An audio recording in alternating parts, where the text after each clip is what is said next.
A very good evening and a warm welcome to all the crypto enthusiasts.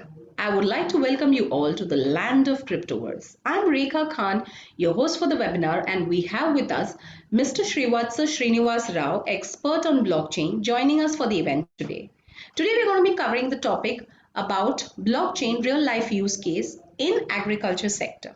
On joining, you would have noticed that you all are in mute. If you have any questions throughout the webinar, please write them on the chat box. At the end of the webinar, we would be holding a Q&A session where all the queries of the participants would be answered by the speakers. From the creator of Odin MCX IEX, here is yet another credible and exchange-neutral platform a user can rely on while walking towards the path of crypto and blockchain understanding. Starting from education to knowledge to the latest news, all covered under one super app, CryptoWire. From a novice to a professional trader, every market participant can have a slice of information readily available on the touch of their fingers. Let me first walk you through the world's first crypto university, crypto TV, and crypto wire services. We all know crypto and blockchain ecosystem is emerging at an immense speed, and to keep a track of all the events, prices, news looks to be difficult. So what if we have an app like our buddy who walks with us, thinks like us, responds to what we expect? Yes, you heard me right. Your own global crypto super app, CryptoWire. Let me take you through the app briefly. Here is the global crypto super app, CryptoWire. Let's start with the homepage of the app, which covers all the three verticals: Crypto University, Crypto TV, CryptoWire. Under the CryptoWire services, we have rolled out India's first global index of crypto IC15, yet another feather in our hat. It tracks the performance of the top 15 cryptocurrencies globally based on market capitalization. Crypto enthusiasts and crypto traders can take the informed decisions based on IC15. Wire Watch. In this section, we can monitor the best exchange to buy and the best exchange to sell a particular cryptocurrency. In center of the screen, we can monitor the arbitrage opportunity available between the two exchanges for the same cryptocurrency. There are more than 350 plus cryptocurrencies listed on our platform and 70 plus crypto exchanges worldwide. Crypto TV is an exclusive 24/7 mobile IPTV covering everything on crypto and blockchain ecosystem. It is currently available in 4 different languages: English, Hindi, Marathi, and Gujarati. Coming to the third vertical, Crypto University, being the world's first digital university to offer courses on crypto and blockchain. You can find the best courses offered by MIT, Harvard at a single click. Now, I would like to introduce our speaker for today, Mr. Srivatsa Srinivas Rao. He is going to be introducing us to the blockchain real-life use case in agriculture sector. Mr. Srivatsa comes with a very rich experience of more than a decade in software management, engineering, and sales. Mr. Srivatsa has deep dived in enterprise software corporations and startups in agriculture, food, and education. At some time, he was also associated with software corporations such as Robert Bosch, Talisma, and Logica. Academically, Mr. Srivatsa is an electrical engineer and an alumnus of IIM Bangalore. Srivatsa is a co-founder of TraceX Technology, an agriculture startup based in Bangalore. TraceX flagship agri-tech platform FoodSign leverages the power of blockchain to digitalize the food and agriculture ecosystem to make the supply chain clean, credible, and traceable.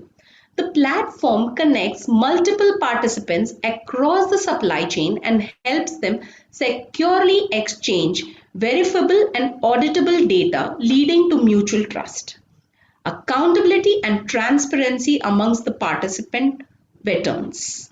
He has been among the first few movers man to study and implement blockchain ecosystem in agriculture sector. Join me in welcoming Mr. Srivatsa to take over the session. Hello, sir. How are you? How's Hi, your health all doing? well. All well. Thank you so much for a very kind introduction. Happy to be here today speaking to a lot of you. Yeah, and sharing the work that we do. Thank you, sir. Yeah, let me share my screen. Sure.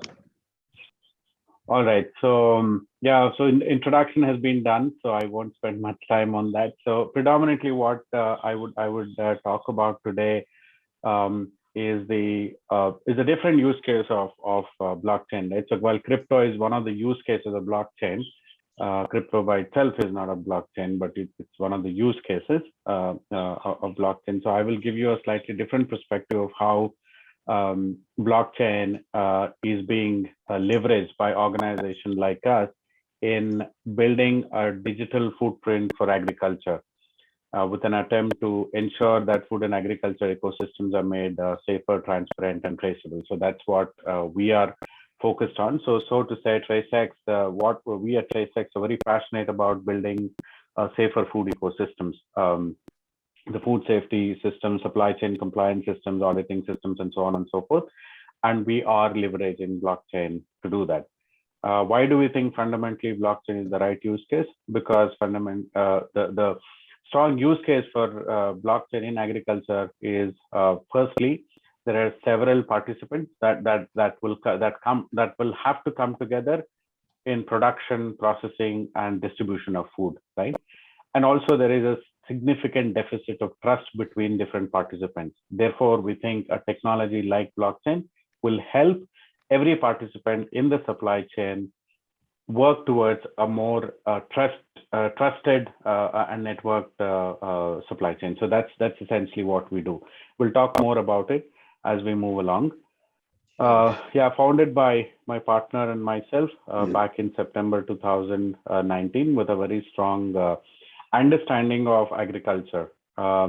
With our another agri-tech company that we both continue to run, which is called Jiva Bhumi, so which is where we actually work directly with farmers, and that's our understanding of the real understanding of what works on the ground, and what are the real challenges and how do we go about solving for it.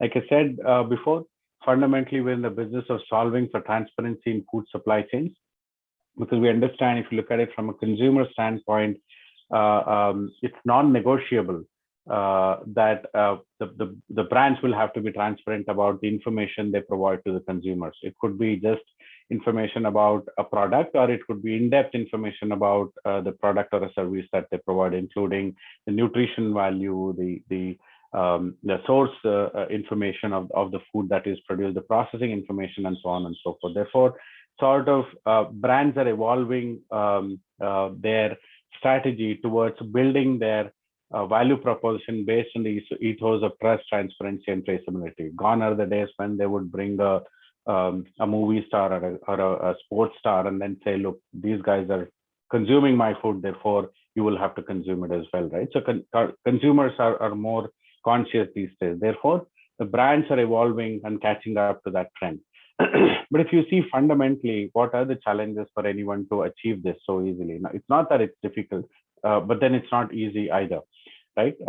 It's complex, so to say, because of a very distributed supply chain network, which fundamentally lacks trust in several claims that happens, right from a smallholder farmer, especially in emerging economies like us, where the food is predominantly produced by a smallholder farmer and aggregated by large aggregators, processed by food processors, and eventually distributed and consumed through the retail outlets or whatever that chain is a complex chain, right? So therefore, like I was saying before, there's a lack of trust in supply chain claims, and hardly there is any ability for anyone to go back and track and trace the origin of the produce. If something goes wrong in the entire supply chain, there isn't a easy way to track and trace the produce.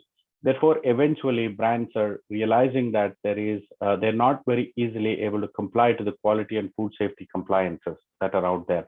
Therefore, a traceability system becomes very, very important. Not just the traceability system, but the traceability system where the data can be verified, auditable, secured, connected, the information is valid, right? So that's precisely what we're building. So what we're building is essentially a platform leveraging the blockchain. We call our blockchain layer, it's a private permission blockchain.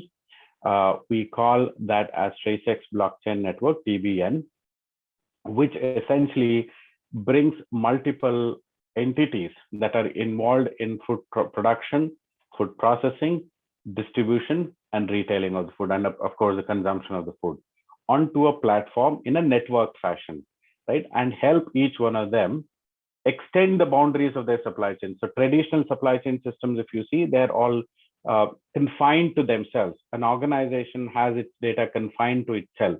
Therefore, you're always dependent on that particular organization to know what's really happening within that, right? So with the approach that we've taken, we're creating a network supply chain. We are creating a consortium of supply chain partners coming together in moving food from the farm to the plate. While doing so, each one of them exchange information that's relevant to everybody, that must be democratically be available to everybody in the supply chain. We don't force all companies to give away all the private data information, private data sets. So essentially, whatever is the common property of the food, which must be legitimately available to everybody, right up until the consumer, is something that's actually passed on to the next upstream or the downstream supply chain partner through our platform. Therefore, making the data firstly very verifiable, because it's the same distributed, because the data is distributed, essentially everybody has the same copy of the ledger, auditable, secured, and essentially the supply chains being connected. So eventually anybody in the supply chain with a simple trace code or a QR code must be able to trace the origin, backward and forward traceability is something that they must be able to do on the platform. Having said that, how does it happen? We'll talk about it in a little while. In fact, I would like to talk about some of the use cases that we've implemented. So we work with a contract farming company called Greener Fresh Produce that eventually supplies iceberg lettuce. They produce iceberg lettuce and supply the iceberg lettuce to an aggregator called Vista Processed Foods, who eventually will supply the processed or cut iceberg lettuce to McDonald's. When we all go to McDonald's and then we eat these burgers, veggie burgers or whatever burgers, essentially one of the key ingredients in the burger is iceberg lettuce, right? And that's what is being supplied by Greener Fresh Produce. The need for traceability are two sections. One is McDonald's is very, very paranoid about the quality of the produce they procure from their suppliers. Therefore, they would like to know for every crate of iceberg lettuce they buy, they would like to know the trace. They would like to track the produce all the way up until the date it was harvested. Right? The package of practices that were used on the ground to be able to cultivate the iceberg lettuce. That's one part. And secondly, the company, which is Greener Fresh Produce, that's actually producing it, also want to digitize the entire production so that they can provide, once there is a digital literacy that's bought into the entire production, the same information can be passed on to their downstream supply chain partners, therefore making it completely traceable. So they leverage a platform like us, right, from distribution of saplings. Saplings are the small plants which are then planted and then they grow up to produce iceberg lettuce, right? So through their own nursery, they track every item of their nursery item on our platform as a trackable item, which is then distributed to the farmers. All the inputs together with the pesticide kit and saplings, all of that is distributed to the farmers, so that you exactly know which batch of input was given to the which farmer. Along with that, they provide agronomy support to the farmer through our platform. So we've got a module that does that. While all of these things are happening, the entire production is tracked through our mobile application all the way till produce is harvested and post-harvest is managed as well. So while all of this data is getting digitized on one side, it's actually making its way to the ledger as and when the crops are being grown in the real time. Everyone in the supply chain has the information, relevant information that they want. So we work with over 200 farmers there, covering 250 acres of land. And this is a sample of how the traceability looks like. So every crate of iceberg lettuce has a QR code that leads any user with the right access tokens to be able to get to the information about the produce, right from the location, geolocation of where it was produced, when it was produced, what is the quantity of production, what inputs were used, when was planting done, sowing done, all the way till produce was transferred to a warehouse and the post-harvest packing, labeling, and chilling was handled, including things like the temperature in which it was stored and so on and so forth. This is one use case for fruits and vegetables. I'll cover a little more of that in the next few slides. And what we as an organization do is provide tools and technologies, the distributed application. So we have two models. One is we provide a full stack solution where if a customer say, look, that we don't have any digital literacy already, in the sense that there are no digital tools for tracking all the way right from sowing till harvesting. We have our own tools and technologies, the distributed apps that sit on top of the blockchain ledger. Our customers are free to use that. So entire pre-harvest journey of any produce can be tracked through the mobile application. The post-harvest journey of the produce can be tracked on a web application, which has a configurable workflow manager based on the value chain. So we work in multiple value chains, not just in agriculture. We work across multiple value chains in food, including livestock, dairy, poultry, eggs, so on and so forth. I'll again speak a little bit about it as we move along. And the entire application is provided as a full stack application, eventually being able to produce traceability through our blockchain ledger. This is exactly what I was talking about, where we have full stack applications, right for, if you're talking about value chains like crab, value chains like shrimp, value chains like value chains like dairy. We do have complete digitization, as well as the entire blockchain layer is exposed as an API, for example, right? So either our customers can directly use our application, or they can simply directly write to our blockchain layer as an API and still achieve traceability from the system, in which case they will have their own digital application, but they leverage TraceX as blockchain as a service for the supply chain traceability. There is an example of another use case that we've implemented with a very large dairy company in the state of Odisha, which works with smallholder dairy farmers. Dairy again has multiple use cases. One is with a smallholder dairy farmer and the private dairy farm, where the dairy milk is collected from the large dairy farms. But the one that I'm going to be talking about is that of a smallholder dairy farmer, where small quantities of milk is aggregated from dairy farmers at a collection center, village level collection center, which then is aggregated at bulk milk chilling centers. And eventually the milk that is chilled at the BMCs, the bulk milk chilling centers, are called BMCs. They make their way all the way to the plant, the production or the manufacturing plant.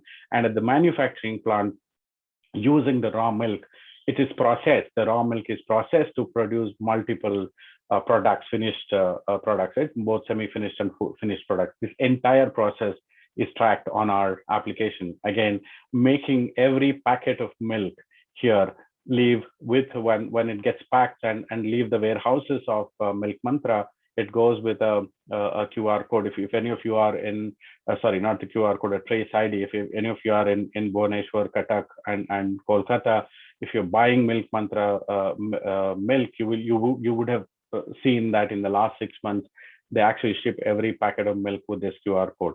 And we've integrated this with, again, you'll have to put the use case of blockchain into a usable value added usable feature to a customer, right? So how does the consumer see, for example, the milk is tracked on the platform, and we've integrated with SAP, we've integrated with their procurement systems, etc., etc.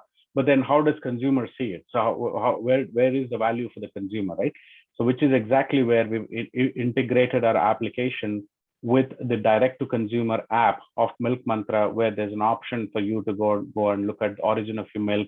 You type in this number, the trace ID here, and you will be able to get the complete traceability of the milk. The complete traceability of the milk up until the product information, how fresh the milk is, the nutritional facts about the milk, the milk procurement details, aggregation details, final production details, all of that, that's actually good enough to convince a customer that this milk is freshest possible milk that they can get, right? So those are the real-time use cases, and you can drill down into each of these collection point milk and then see a transaction hash to verify the transaction hash on the blockchain. Again, somebody could ask, what is the guarantee that this is the data, right? So therefore, we provide even transaction hashes for every batch of milk that is collected, every batch of milk that is processed and aggregated, and so on and so forth, so that you can verify it against the transaction in the blockchain itself. We work on several use cases. Again, a couple of them I'll talk about it. We work with core agriculture companies like Olam for basmati rice, MTR for spices. Again, a couple of use cases that I'll briefly touch upon. I'm just doing a time check so that I finish it in time. And then we work directly with direct to consumer D2C brands. We work with resource institutions that actually work with first mile farmers and so on and so forth. Currently about 30 plus B2B customers. We've just recently started working with a nutritional drink manufacturer based out of Switzerland. It's another use case that we work with a company called Olam Agro, which is world's largest, one of the largest trading companies, is promoting sustainable cultivation of basmati rice, which is necessarily residue-free and traceable, and keeping the ESG parameters into consideration. When I talk about ESG, we're essentially talking about sustainability. How do we ensure that Olam can leverage our system to comply to their sustainability standards, right? Which is right from consumer food safety, social impact, to environmental impact, to economic impact. So all of that is something which is tracked, and ESG parameters are completely tracked on our system, where we work with over 600 farmers for essentially on a project which is aimed at increasing the farmer income, reducing the cost for the farmers, and increasing farmer yields by a certain percentage, decreasing the usage of the water, and so on and so forth. The objectives are as part of a platform called an initiative called Sustainable Rice Platform, which is a global initiative for sustainably producing basmati rice, at the same time being very conscious about the following the sustainability standards, right? Then we work with MTR Foods in building a very comprehensive processes for them to sustainably produce and consume aflatoxin-free chilies, where on the ground, over 1,000 farmers are supported by a resource institution, which directly works with farmers. There's a farmer producer company, which is a farmer collective that is part of that the farmers are members of, and then eventually these farmers are growing the chili as part of farmer producer company, which is orchestrated by the ground by a resource institution, which is eventually the chilies are directly bought by MTR Food. So every bag of chili that MTR Food buys is tracked and traced through our system. We work with a coffee startup, for example, again, a very different use case here, where the company essentially talks about how ethical they are when it comes to sustainably sourcing coffee. They make several claims around how pure their coffee is in terms of 100% Arabica sourced from the mountains of Chikmagalur. Chikmagalur is a place in Karnataka where best of Arabicas are grown. The freshest bean, the biggest claim they make is that their coffees are not older than 20 days, essentially, right? So one of the key attributes that decide how fresh the coffee is, how tasty the coffee is the date on which it was roasted. So we would never know when a coffee has been roasted in places that we drink. The real coffee drinkers are very paranoid about it. So for them, it's very important to understand that. So they in fact leverage our system right from tracking the activities of the plantation. Curing works is where the coffee berries, the fruits are harvested, and then they are processed, dried, and then they're processed to yield the raw coffee, and then eventually green coffee. Green coffee is roasted, Again, roaster is a very different person from the curer and the coffee grower itself, right?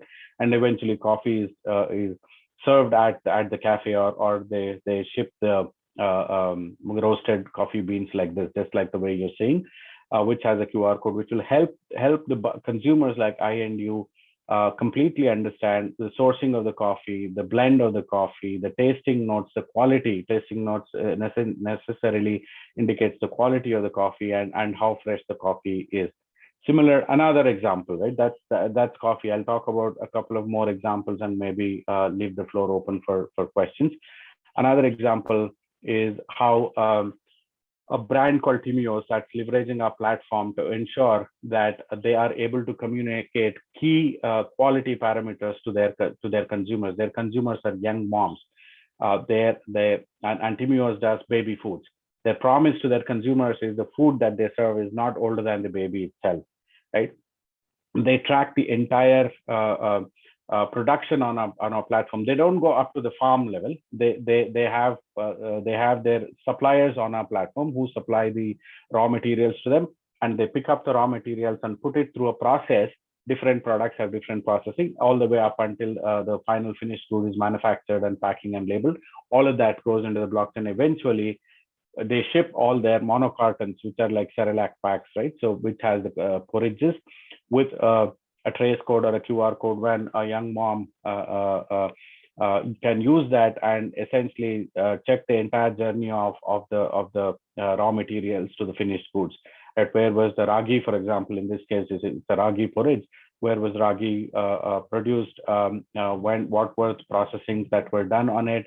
When was the milling done? When was the sprouting done? When was the packing done? And eventually they're gamifying and engaging their customers to yield better customer engagement, right? And similarly, we worked on a use case for export of Naindran variety banana. So Naindran variety, a geographically identifiable crop. They are called GI crops. So the Naindran bananas, which are grown in Kerala, are the best ones that you can ever have, because Kerala has the best or agroclimatic condition for growing Naindran variety, right? And Naindran is an export quality banana.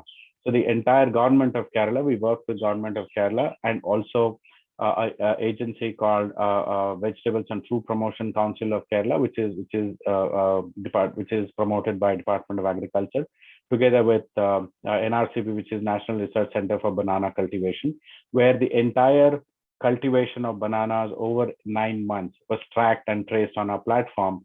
Eventually, the entire bananas were exported over to the UK, and every carton box went with this source information about the bananas, which when displayed in the counters in the fruits and vegetable market in the UK, they all the Indian diaspora over there were able to actually verify the claim that these are really the Naindran variety bananas, right?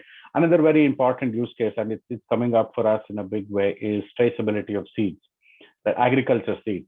A biggest problem that a farmer faces in agriculture seeds, especially when it comes to seeds, is that there's quite a lot of hybridization of the seeds that has happened in the market, right? So a lot of farmers no longer save the seeds for whatever reason. They are forced to buy the seeds from the seed suppliers.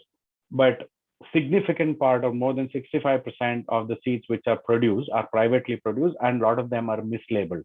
There's spurious seeds. Farmers buy seeds that they think they are from certain company, but they get cheated, right? Because there are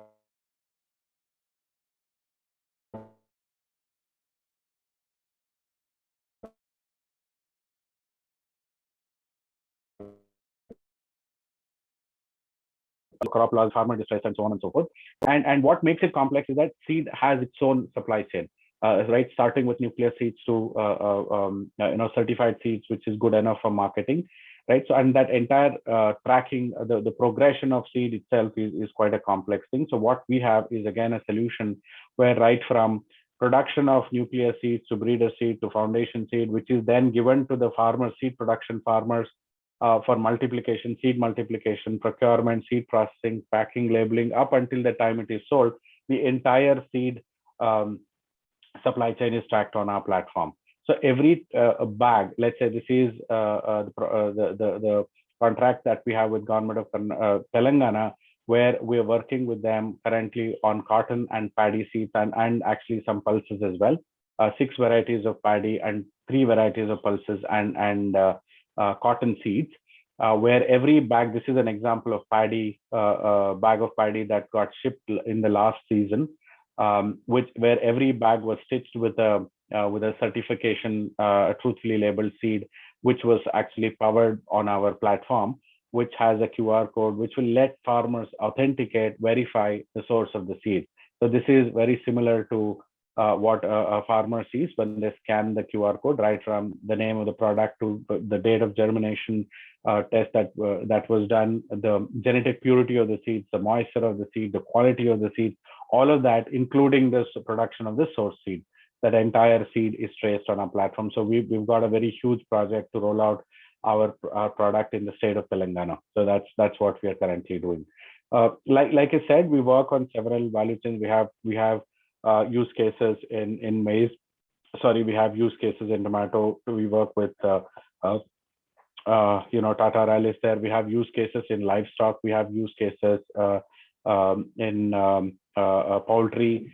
We are talking to several customers right now where seafood is something that's emerging out as a great opportunity for us.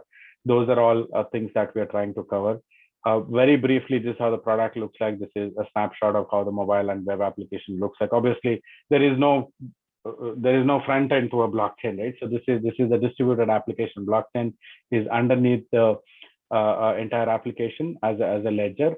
And this is the distributed app that sits on top of the blockchain ledger, digitizing the data. And like I said before, either our customers can use our application, our digital applications, or they can simply leverage our APIs for leveraging a set of APIs for enabling blockchain within their organization. So I'll stop here and I'll be happy to take any questions. Thank you so much. That was a great presentation and very informative.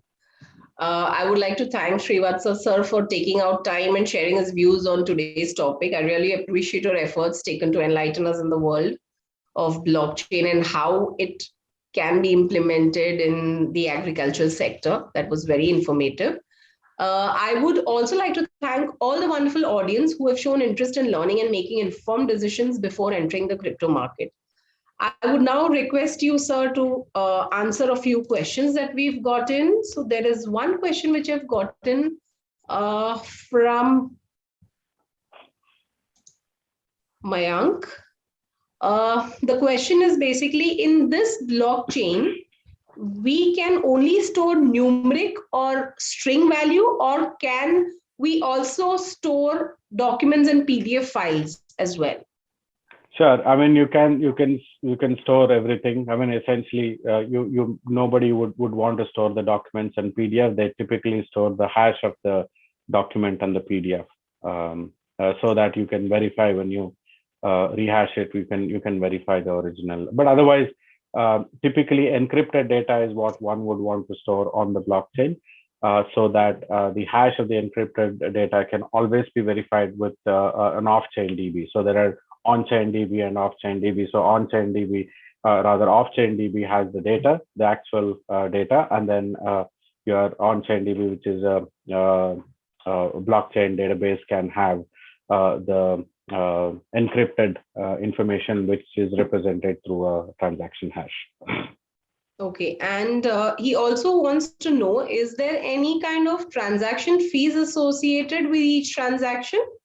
Sure. So good question. Depends on what blockchain infrastructure we're using. If you're using a public blockchain infrastructure, obviously there's a gas fee. There are several frameworks like Ethereum to Solana to Polygon Polygon is just an extension of obviously Ethereum. It's a side chain doing some amazing work, and Tezos and several Polkadot every other day. Just like the way cryptos are evolving, every crypto has its own blockchain framework, right? So that's how it is evolving. But on public blockchains, yes, there are transaction fees. Though of late there's been so much work that the community is doing to reduce the a transaction fee, but in a private blockchain, which is a private and a public blockchain, there is no transaction fee because it is governed by a governing council. Great, thank you. Praveen Sawant is amazed by the concept and he says that it's a great use of technology. He also has a question.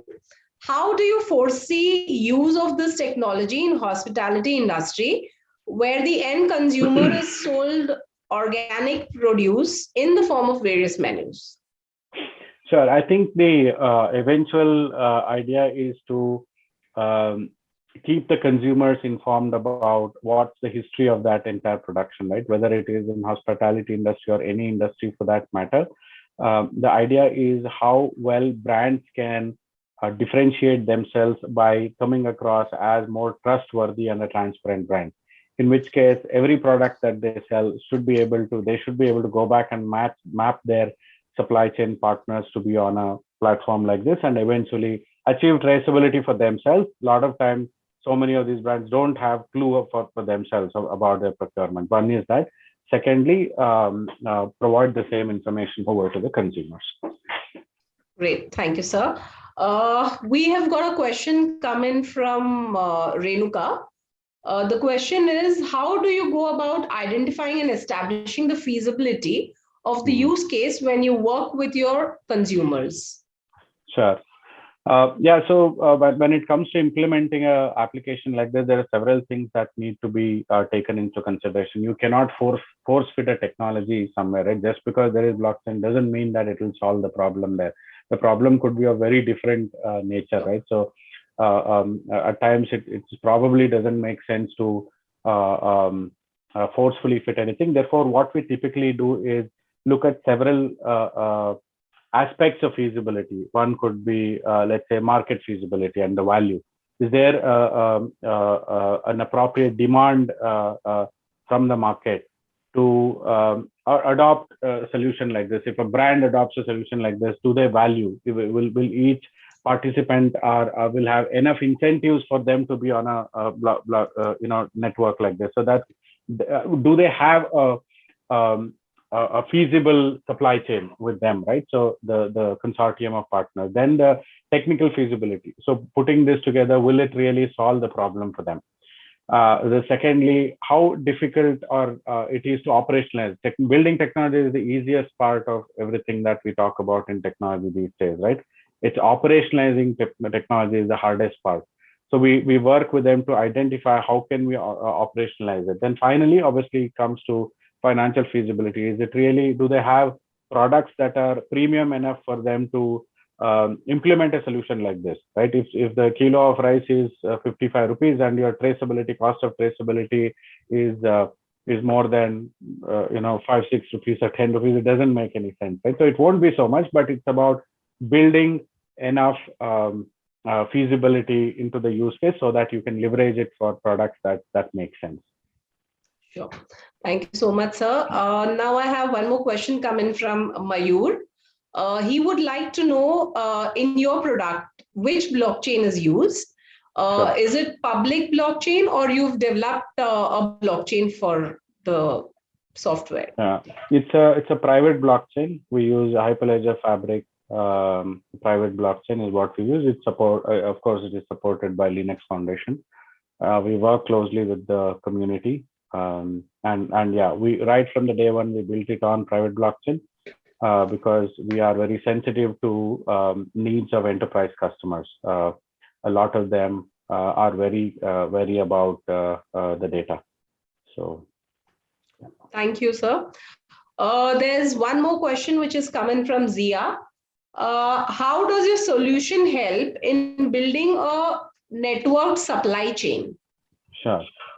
Good question. I should say again, when you talk about supply chain partners, like I was saying before, largely the traditional models that have existed is that they all work in isolation. I don't know what data you have. You don't know what data I have, right? So, for example, my boundaries of supply chain are very fixed.